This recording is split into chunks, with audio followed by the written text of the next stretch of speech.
어느 스님이 한 35살 정도 된 스님이 이제 깊은 산중으로 들어가셔서 수행 생활을 하고 이제 기도 정진을 하려고 깊은 첩첩 산중으로 들어갔습니다. 들어갔는데 유일하게 자기한테 신도라고는 그 마을 이장님이 그 스님한테 신도이자 그리고 또 자문을 구하는 어르신이었어요. 깊은 산중에 들어가니까 자기 옷이 이런 법담 스님처럼 이렇게 가사장삼이 한 벌밖에 없는 거예요.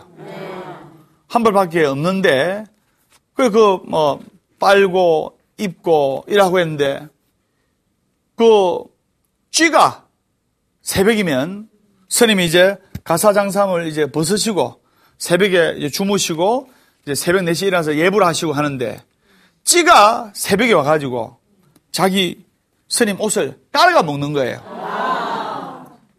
먹을 게 별로 없으니까 쥐는 다 깔아가 먹잖아요. 그러니까 한 벌 뿌여진 이 가사장삼이 기도하는 옷을 제대로 입을 수가 없는 거예요. 쥐를 잡아야 되지 않습니까?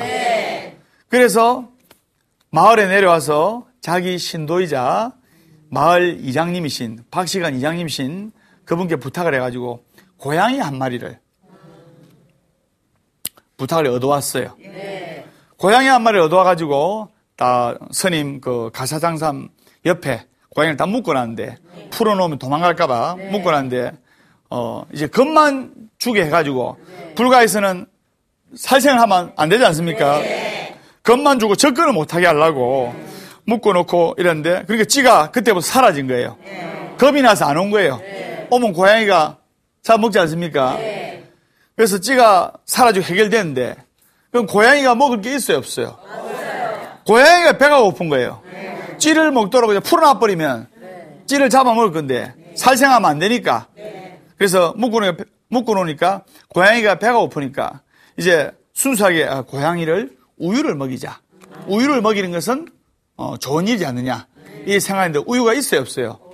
깊은 산중에 있어요, 없어요? 그래 없어서 다시 마을에 내려와가지고 그 자기 신도이자 그 이장님한테 박시간 이장님한테 내 고양이를 우유를 먹여야 되는데 우유가 뭐 하늘에 떨어진 것도 아니고 저 이장님 소 한 마리만 좀 마련해 주십시오.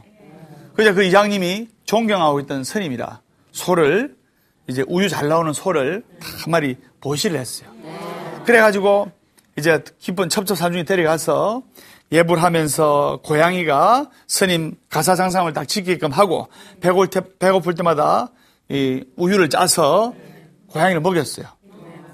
그런데 원래 소를 키우려면은 옆에 한 사람이 소 키우는 목동이 하나 붙어 있어야 됩니다. 맞죠?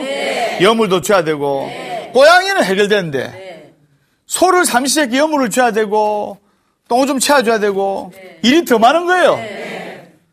그래서 하는 수 없이 마을에 다시 내려와가지고 그 마을 이장님한테 자초정을 이야기해가지고 저 어르신 소가 와서 우리 고양이가 우유는 잘 먹는데 소를 관리하고 소를 키울 아이가 하나 필요합니다. 그래서 집 없고 가난한 한 15살 정도 되는 가난한 아이를 저한테 보내주시면 제가 적당히 가르치면서 이 소를 좀 지키고 소를 관리하도록 이렇게 했으면 좋겠습니다. 좀 부탁드립니다. 이래 이장님한테 간절하게 사정을 이야기를 하니까 이장님께서 보니까 집 없고 아빠 엄마 없고 불쌍하게 사는 아이가 있었어요. 그러니까 그 아빠 엄마 없이 집 없이 노숙 생활을 하다시피 하는 아이는 차라리 스님한테 맡기는 더 낫잖아요. 그래서 그 스님한테 보내드렸어요. 보내니까 그 아이는 하루 종일 아무것도 안 하고 소 삼시세끼 물 주고 뒤치다거리 하고 이렇게 하는 거예요. 근데 그 아이가 14살, 15살 때는 문제가 안 되는데 21~22살까지 이제 장성한 겁니다. 그 스님이 그때 열심히 기도하고 계셨죠. 그 스님도 이제 한 40대 초반이 되셨는데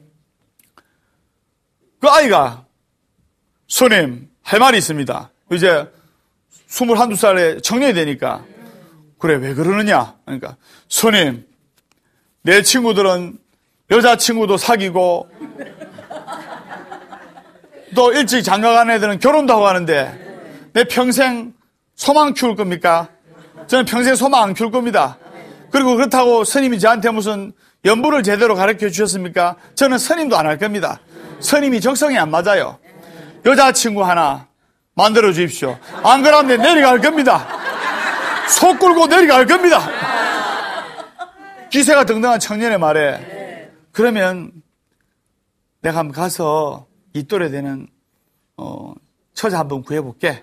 그 가서 마을에 내려와서 이장님한테 부탁을 해가지고 이 아이가 청년이 돼가지고 이제 몇 년 있다 장가를 가고 싶어 하니까 이제 외로우니까 처자분 여자분 한분 이렇게 소개해 주시죠. 뭐 외롭고 힘든 처자분. 이장님이 또 그 동네 마당발 아닙니까? 그래서 어렵게 수소문 해가지고 그래가지고 그 이제 청년이 있는 그 깊은 산중으로 이렇게 해가지고 그 청년과 그 처자와 결혼하다시피 해서 아이 낳고 이런 거예요. 이제 그러다 보니까 점점 그러다 보니까 세월이 지나니까 마을 전체가 깊은 산중으로 이사를 다 하게 된 겁니다. 그래 되겠죠? 그래서 결국에는 마을 전체가 이사를 다 하게 되는데 인간의 욕망은 영원히 만족될 수가 없습니다. 하나를 가지면 두 개를 가지고 싶고 두 개를 가지면 세 개를 가지고 싶고 끊임없이 가지고 싶고 끊임없이 원하게 됩니다. 선생님 맞습니까? 사람은 가벼운 마음가짐으로 생활해야 돼요. 이렇게 많은 욕망과 짐을 가슴에 안고 어깨에 짊어지고 생활하면 오히려 안 됩니다. 그래서 가벼운 마음가짐으로 생활해야 되는데 삶이라는 긴 여정에서 온갖 풍파와 싸워야 하는 인생의 돛담배에 무거운 짐을 싣고는 움직이지가 않습니다. 우리가 인생의 돛담배를 해서 인생이라는 파도와 인생이라는 풍랑을 만나면서 생로병사, 그다음 희노애락의 여정을 가는 데 있어서 배에 너무 무거운 짐을 실으면 배가 항해를 못합니다. 생활할 때 가벼운 마음가짐으로 원하려면 욕심을 가지면 한도 끝도 없어요. 욕심으로 꽉 찬 기도는 쉽게 이루어지지가 않습니다. 가벼운 마음으로 기도를 해야 됩니다. 그래서 진정한 행복은 재물을 통해 얻을 수 있는 것이 아니라 오히려 사람은 어디서 행복을 느끼냐면 사소한 것을 통해서. 법담 스님이 지금 이 자리에서 행복을 느껴요.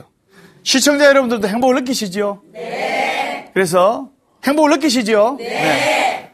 못 느끼도 할 수 없어요. 네. 나는 내 방식대로 할 거예요. 네. 그래서 사소한 것에서 작은 것에서 행복을 느낍니다. 예를 들면 부부간에 이제 남편이 아내한테 자기 밥 먹었어? 아니 여보 뭐 먹고 싶어? 갈비가 먹고 싶어? 그래 내가 소갈비는 못 사주더라도 돼지갈비 사줄게 따라와 하면서 이런 작은 거에 행복을 느껴요. 어디서 불행을 느끼느냐? 여보 자기 밥 먹었어? 아니 여보 나는 먹었으니까 니 사 먹고 와. 이런 사소한 것에서 슬픔과 비극을 느끼고 설명 맞죠? 네. 그래서 사소한 것을 통해서 행복을 느끼는 그것이 바로 진정한 행복이고 그 작은 행복 하나가 인생을 풍요롭게 만드는 겁니다. 무슨 말인지 아시겠죠? 네.